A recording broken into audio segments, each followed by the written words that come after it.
Πάμε. Τα κλείσαμε όλα, εντάξει. Ναι, πάμε. Αχ, Γιώργο, άμα θέλει κανείς να επικοινωνεί μας όσο λείπουμε. Λοιπόν, επειδή ήξερα ότι θα σε πιάσει αυτός ο πανικός, φέτος τι έκανα?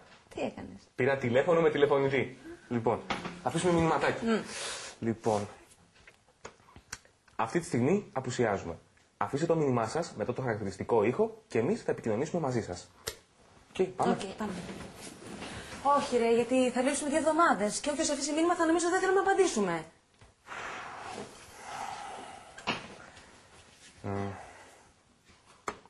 Αυτή τη στιγμή απουσιάζουμε.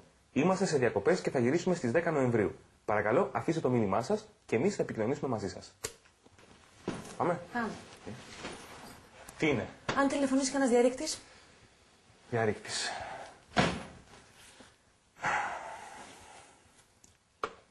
Αυτή τη στιγμή απουσιάζουμε. Αφήστε το μήνυμά σας και ο φίλος μας, ο Νίκος ο bodybuilderάς που φυλάει το σπίτι, θα μας ειδοποιήσει. Όχι, γιατί έτσι θα νομίζουν ότι δεν θέλουμε να απαντήσουμε στα μηνύματα που μας δίνει ο φίλος μας ο Νίκος ο bodybuilderάς.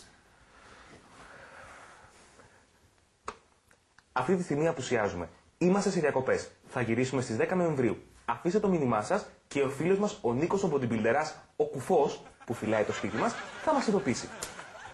Άμα είναι κουφός, πώς θα ακούς τους διαρρήκτες?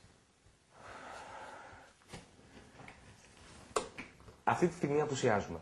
Αφήστε το μήνυμά σας και ο φίλος μας, ο Νίκος ο bodybuilderάς, ο κουφός που φυλάει το σπίτι, θα μας ειδοποιήσει. Εκτός και αν έχει βγάλει το εκπαιδευμένο pitbull που έχει μαζί του, βόλτα.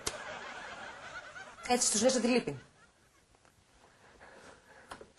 Τον οποίο σκύλο τον βγάζει βόλτα μόνο 5 λεπτά την ημέρα. Τέλεια, θα στήσουν καρτέρι ώστε αυτά τα 5 λεπτά να βουτήξουν μέσα στο σπίτι και να μας το κάνουνε. Να σου πω, δεν έχει τίποτα αξία στο σπίτι, έχει. Λοιπόν, πάμε να φύγουμε.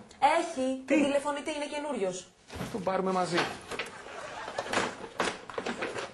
Πάμε.